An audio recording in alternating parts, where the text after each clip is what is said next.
Hello everyone, welcome to my lecture series of electromagnetic fields. We will discuss different theories, phenomena and numerical solution of different cases in this series. I hope this series will give a fruitful outcome to physics scholars or engineering students. So up to the last part of this lecture series, we have seen the divergence theorem and Maxwell's first equation.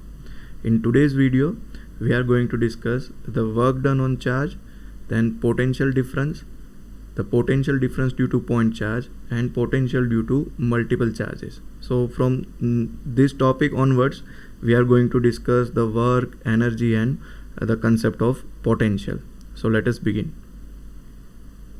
The electric field intensity is at any point due to any charge distribution is defined as the force on unit test charge placed at that point. Now consider an electric field due to a positive charge, say plus Q, and a unit test charge Qt. Say for example here we have a unit test charge Qt which is placed at some point in the field of this positive charge Q.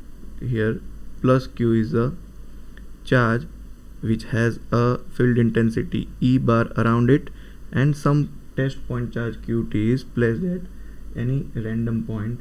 Then this point charge Qt will experience a force. And which kind of force it will experience? Because both are like charges, both have the same polarity, positive, so it will feel or it will experience the force of repulsion due to this plus Q charge. And now if we want to keep this point Qt on the same position as it is, then we must apply some external force into the opposite direction. Let me just change the color. So if we want to keep this point charge Qt in its original position, then what should we do? We must apply some force, external force in opposite direction so that this point charge will be on the same position. In another word, if we want an equilibrium at this point, then we must apply some external force in the direction opposite to the field. Now this statement is equally correct for the negative charge also. Say for example, if we are having a negative charge, then the distribution of its field will be toward the charge. In such distribution, if we have some point and some charge Qt, then it will experience a force of attraction.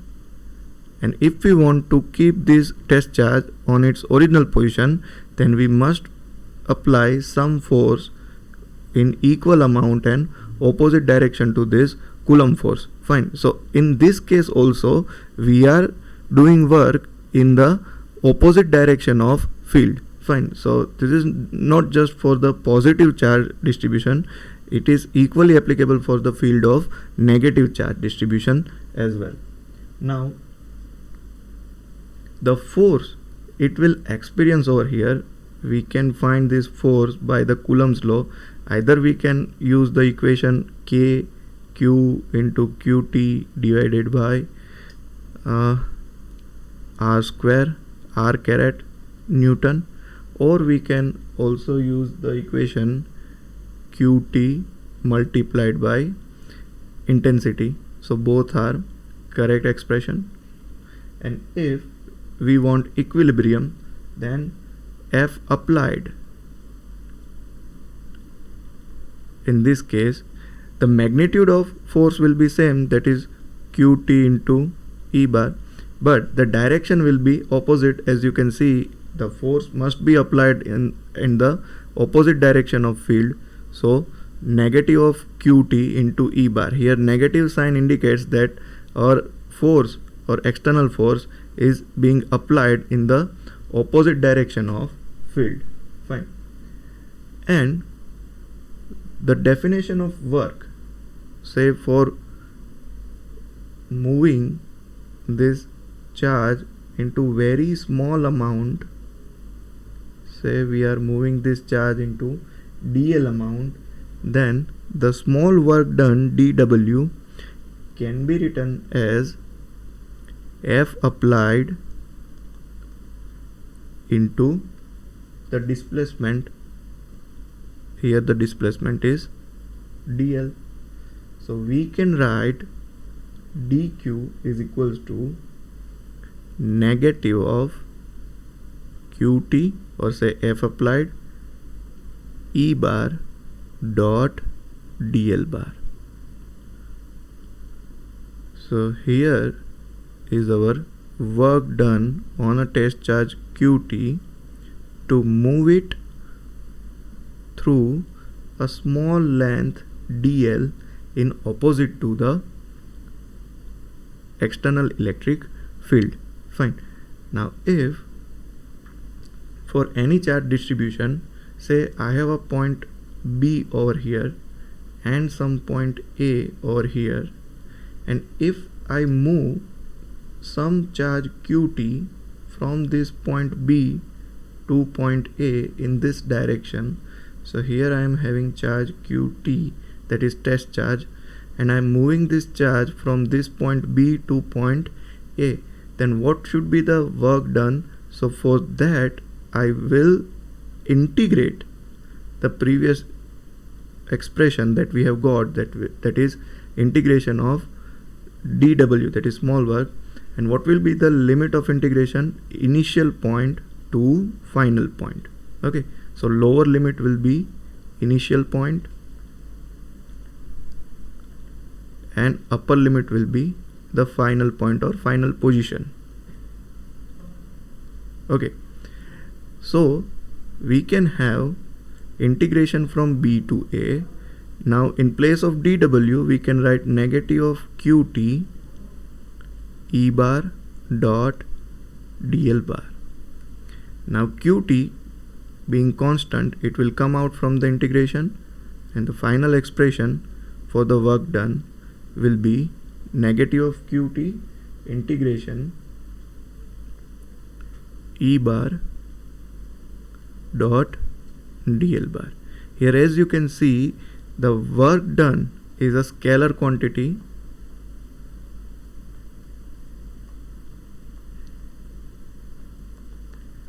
with unit Newton into meter, because its definition says that it is a multiplication of force and displacement, so its unit is Newton into meter. And here also as you can see, the dot product is introduced. That means right hand side will also give you a scalar quantity. So this expression is mathematically valid. And with the help of this expression, we can find the work done on any test charge in the field E bar to move it from B to A. So in very general way, we can write the total work done is equals to negative of charge, that how much amount of charge you are moving, then integration from initial position to final position.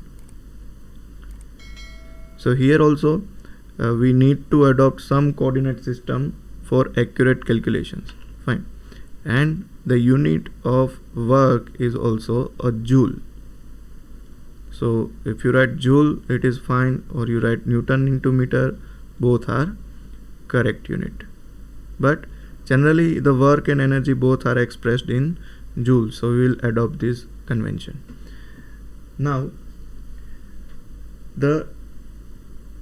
here one thing is to be noted, that both the position initial and final, the charge q is at rest and not moving. Fine. The only thing to adopt this equation for the calculation is that from B the charge qt is static, that is not moving, and once we move it from B to A, in the final position the charge is again static, it will not move anywhere.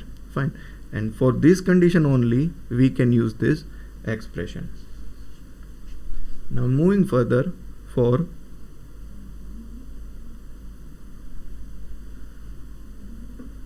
so if we have an uniform electric field as shown with the blue lines and some point B and A, fine, then amount of work we just got is W is equals to negative of Q integration from initial point, that is B, to final point, that is A, E bar dot dl bar.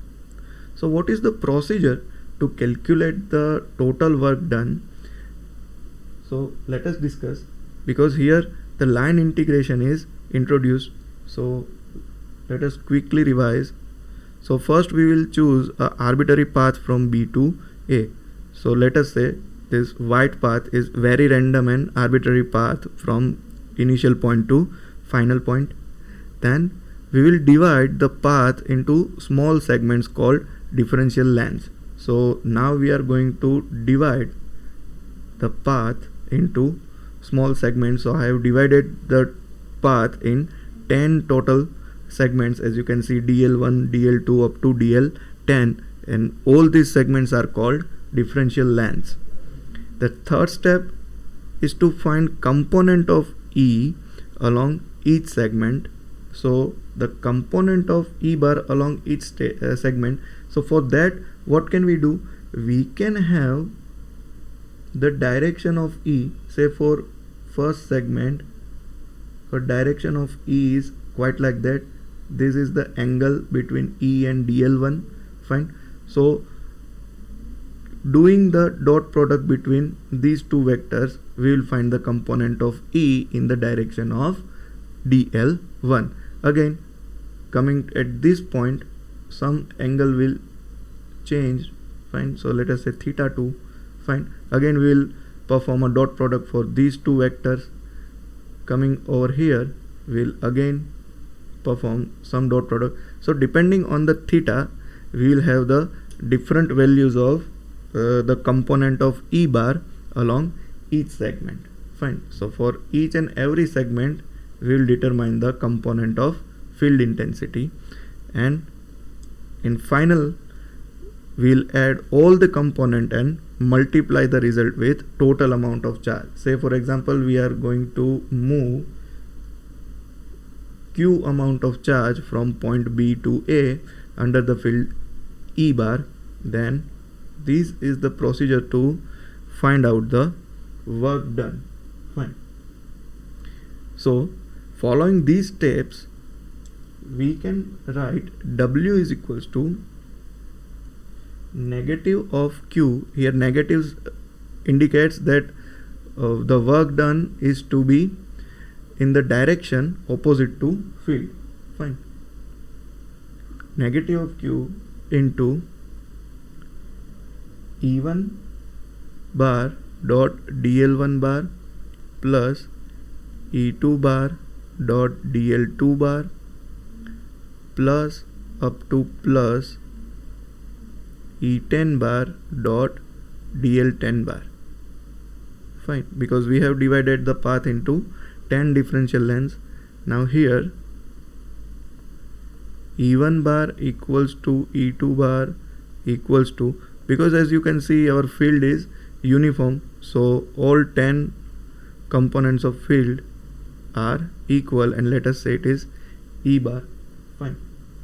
So above equation will now become negative of Q into E bar into bracket dl1 bar plus dl2 bar plus up to plus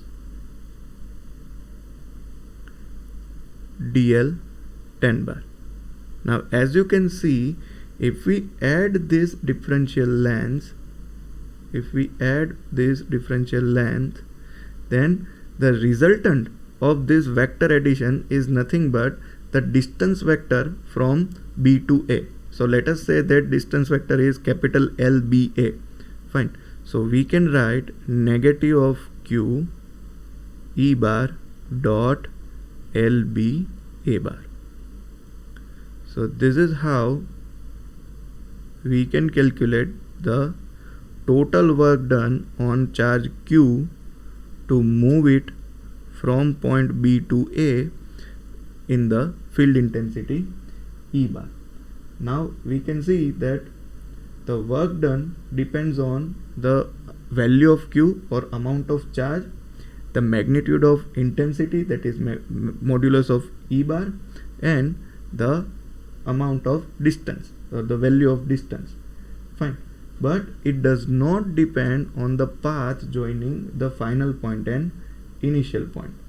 And the work done in moving a charge from one location to another in a static, uniform or non-uniform field is independent of path selection.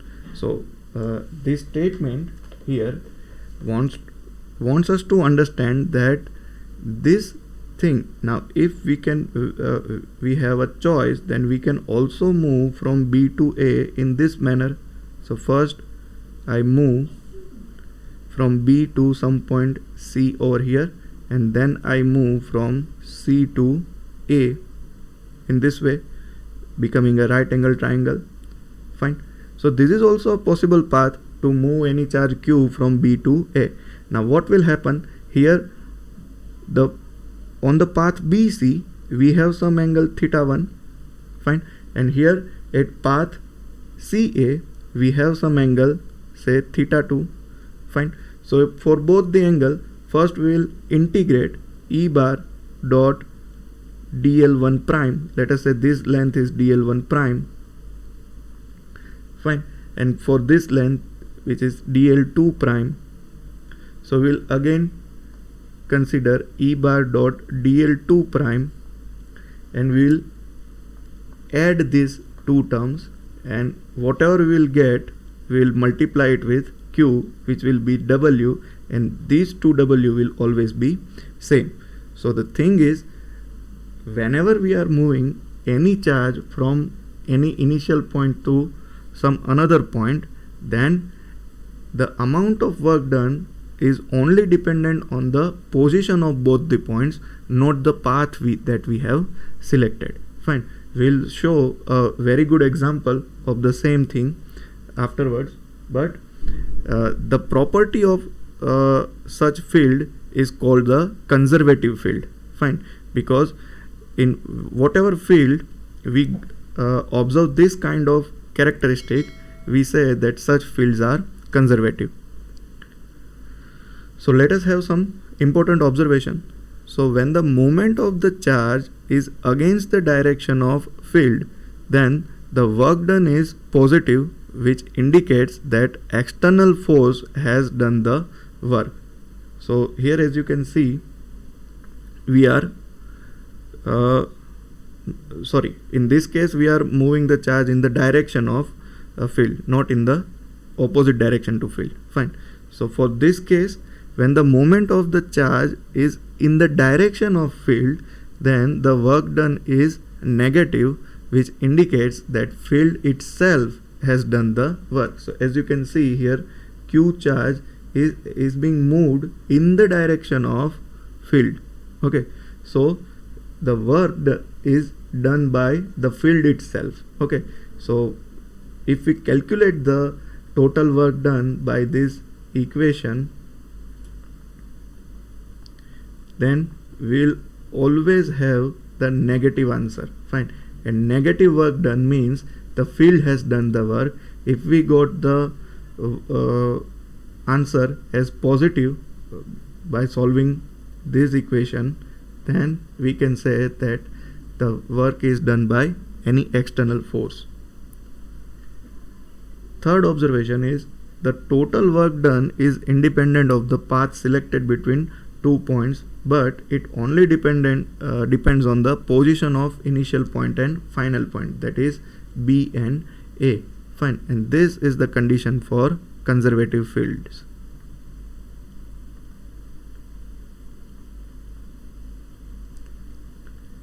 And if the path selected is such that it is forming a closed contour, that is starting point is the same as the ending point, then work done is 0. Fine. Now if someone is starting, say I have a plus q charge and I am moving this charge in any closed path, and I am ending my travel from the same point of the initial point, then my total work done will be 0. Fine. Again, if we have, say I am having a charge q at this point and I am moving this charge into the direction which is at right angle from E bar. So as you can see, this is our E bar and I am moving this charge q into the perpendicular direction of the field, then also my work done will be 0 because it includes the E bar dot LBA bar. Fine. And dot product will have 0 result when the angle is 90 degree. Okay. So this is how we can analyze the things, and our analytics are more important than our data. Okay. Moving further, what is the potential difference? So potential difference is a work done to move unit test charge from point B to A in an electrostatic field E. Fine. So if I am having the unit of potential difference is joule per coulomb or volt, and it is also a scalar quantity. Fine. Because potential difference is nothing but a work done, and work is a scalar quantity, hence potential difference will also be a scalar quantity. Fine. So we are taking the same case in the consideration. Fine. We got that if we want to move a q charge from point B to point A, then total amount of work done is negative of q integration from initial point to final point E bar dot dl bar. Fine. So this is the very fundamental equation that we are being discussed for a while. Fine. But if I determine the work done per coulomb, so if I divide this equation with q, so W by q is nothing but negative of integration from initial point to final point E bar dot dl bar. So this term is nothing but the total work required to move unit test charge or a charge of plus 1 coulomb from point B to point A, and this is called the potential difference between point B and A. Fine. So this is a fundamental understanding about potential difference in a three-dimensional space. Fine. This potential difference cannot be understood the same way that we have understood in case of wires. Okay. So VAB, sorry, not BA, it is actually AB, final point first, initial point last. Okay. So we can write VAB equals to negative integration from B to A E bar dot dl bar. Okay. So VAB is positive if the work done is by the external force. Fine. Here, but here we know that unit test charge is being moved in the direction of field, so we will get the value of VAB negative because work is done by the field itself. Okay. So VAB is positive if the work done is by the external source in moving the unit charge, and it is negative if the work is being done by the field itself. Here in our case the work is being done by field. Its unit is 1 joule per coulomb. So as we know, the unit of work is joule, unit of charge is coulomb, so joule per coulomb. Or in the remembrance of volta, we also have its unit as volt. Okay, so both are the unit of potential difference, but the most popular unit is volt. Fine, we generally represent any potential difference in volts only. It is also a scalar quantity, so as you can see, it is basically a work done on unit charge. So if work done is a scalar quantity, then potential or potential difference will also be a unit quantity. Fine. Now what is absolute potential? The thing, or first let us understand the potential due to point charge. So potential due to point charge, we will again consider the same thing. We are going to consider field of unit positive charge, or say positive charge Q. Then we have points A and B. Fine. Here B is initial point, A is final point, and we are moving unit test charge from point B to point A. Fine. So VAB is nothing but negative of integration from B to A E bar dot DL bar. Now to solve this case, we are going to consider a spherical coordinate system.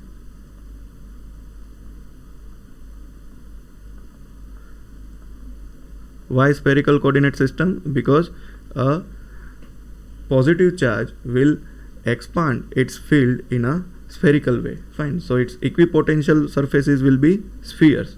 Okay. So E bar for this case can be written as Q upon 4 pi epsilon naught r square into direction of radius, that is AR bar volt per meter. Okay. And DL bar, the differential length in the direction, or say differential length in spherical coordinate system, can be written as dr AR bar plus r d theta a theta bar plus r sin theta d phi a phi bar. I request you to go through previous video if you don't remember this relation, that is differential length in spherical coordinate system. Fine. So using these two terms, if we take dot product of E bar and DL bar, then we know that only AR bar dot AR bar will be 1 and AR bar dot A theta bar will be 0, AR bar dot A phi bar will be 0, because these are mutually perpendicular coordinates. Fine. So these things will be come out from the calculation. So simply E bar dot DL bar can be written as Q upon 4 pi epsilon naught r square into dr. Now AR bar dot AR bar will be 1. I am not going to show this.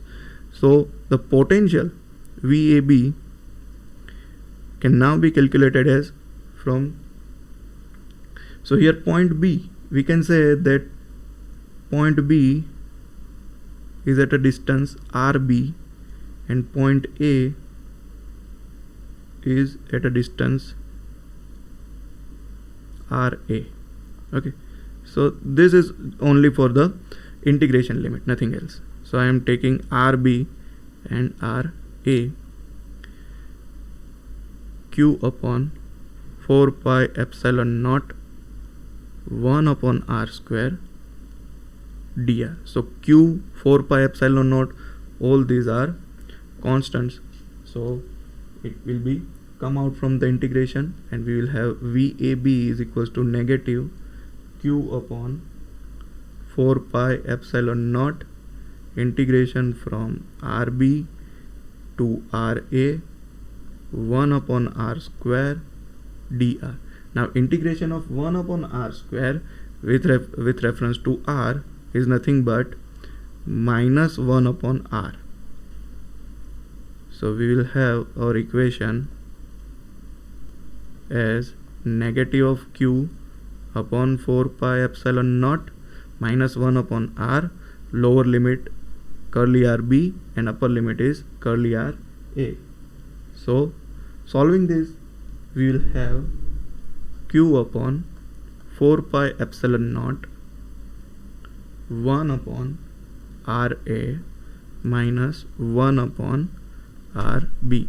Remember, here R is not a position vector, it is a radius coordinate of initial and final point. Fine, because we have solved this case in spherical coordinate system, so do not get misunderstood between this curly R. Okay, so here RB is greater than RA. Fine, so RB is greater than RA, that is why 1 upon RB will be less than 1 upon RA, and due to this VAB will be positive. Fine, but either it is positive or negative is none of our concern. The thing is, we must know how to determine the potential difference between 2 points. So this is how we can determine the potential difference between 2 points in a field of positive charge. Fine, if the field of charge is -1, then here we will introduce a negative sign. Fine, but this is very general representation of potential difference. Now if we want to learn about the absolute potential, then what is the basic way to understand the absolute potential? Say if we have a charge plus Q, so it will have its field in all direction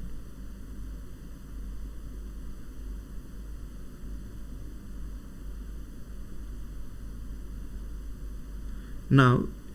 If we want to find the absolute direction at any point, say P, then VP can be, so VP can be considered as we are moving unit positive charge from infinite distance to point P. So if we are moving a unit positive charge from infinite distance to point P, so the amount of work done to move such charge from infinity to point P is called the absolute potential of point P. Fine, so in the formula of potential difference, so that formula was Q upon 4 pi epsilon naught 1 upon position vector, or say RP, because final point is P, minus 1 upon RB. Here initial point is infinity.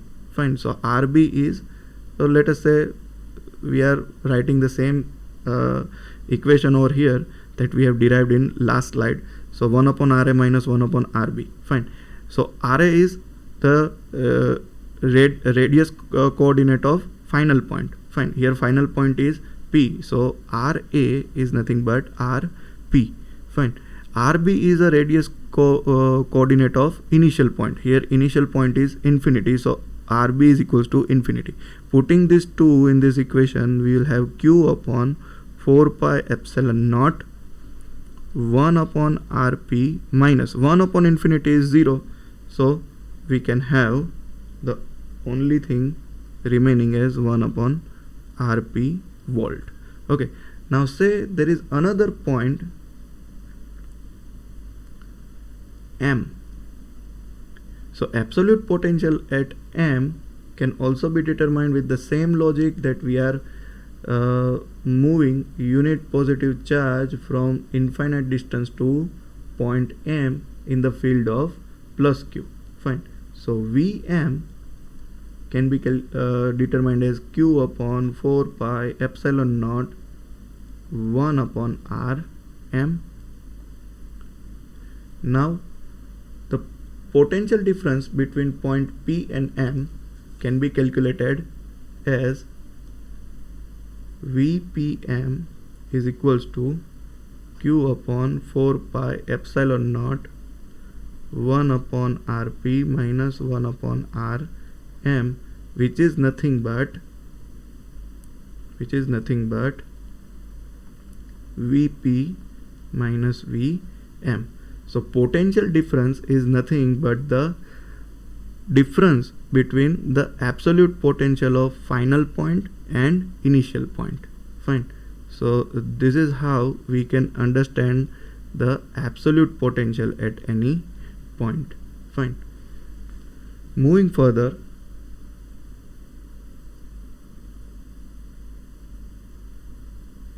if we have a charge which is not at origin, so say we have origin somewhere over here,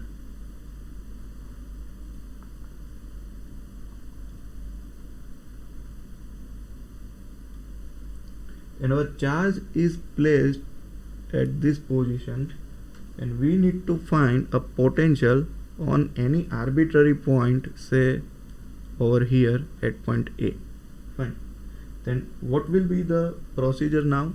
So first we will determine the position vector of charge itself, then we will determine the position vector of point, and then we will consider the distance vector from point, from charge to the point.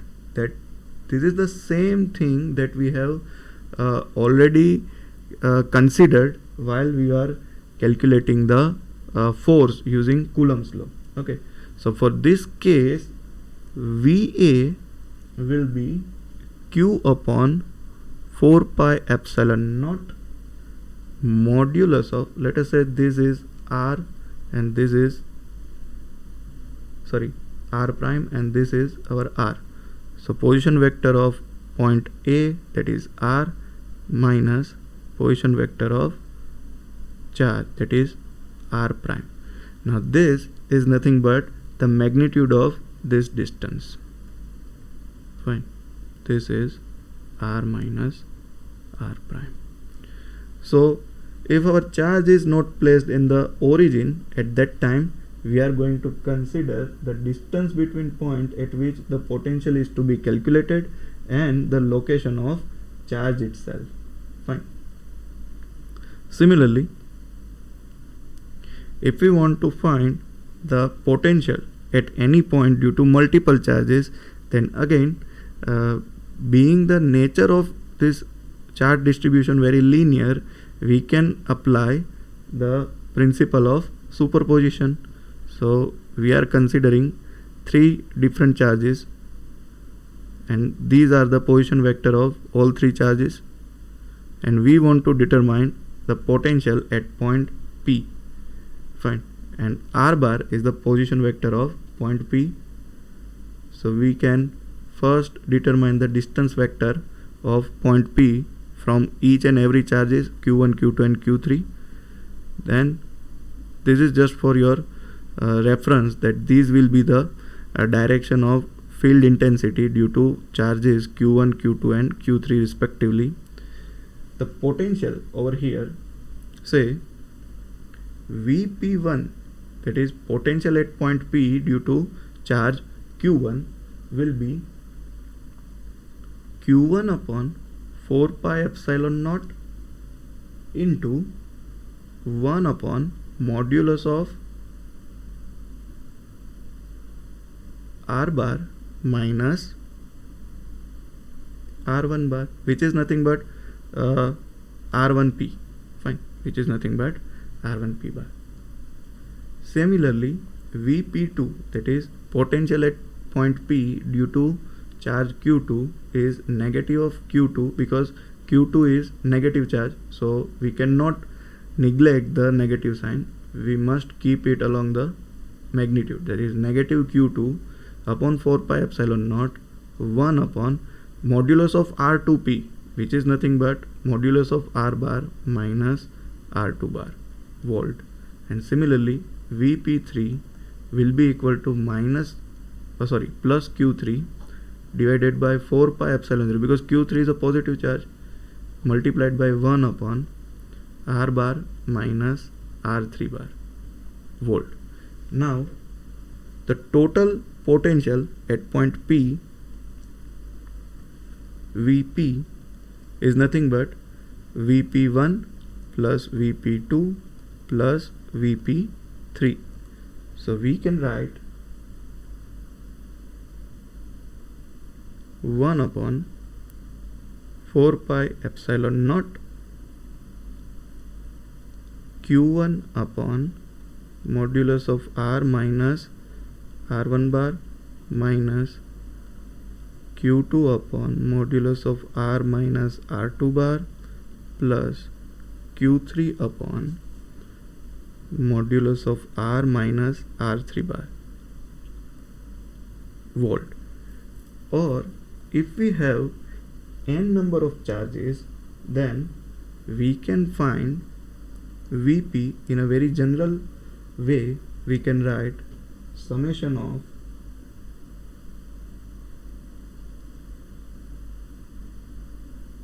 I equals to 1 to n. If we have n number of charges, then the potential at any point P will be Qi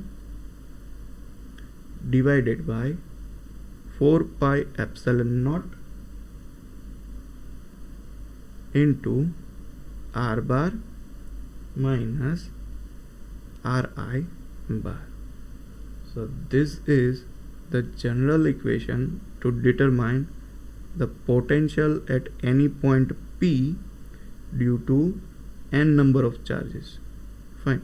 Here R bar is a position vector or radius component of point P, and Ri bar is the radius component of each charge respectively. Okay, so with the help of the principle of superposition, we can find the potential at any point. Now there is also another thing, that whatever expression that we have derived up till now, we have kept the reference point at the infinity, but every time it is not necessary that our reference point is infinity. So whenever the case is suggested or you are instructed that reference is other than infinity and the reference potential is say any amount xyz, then at that time we must consider, that constant amount whenever we are determining any potential. Say for example, here if we are determining the potential at point P due to charge Q1, then the Q1 upon 4 pi epsilon naught modulus of R bar minus R1 bar is correct. But when the reference is not infinity, at that time we will add some constant, and that constant will be the potential of our reference frame. Okay, so C is constant, and which should be determined at the chosen reference point when V is equals to 0.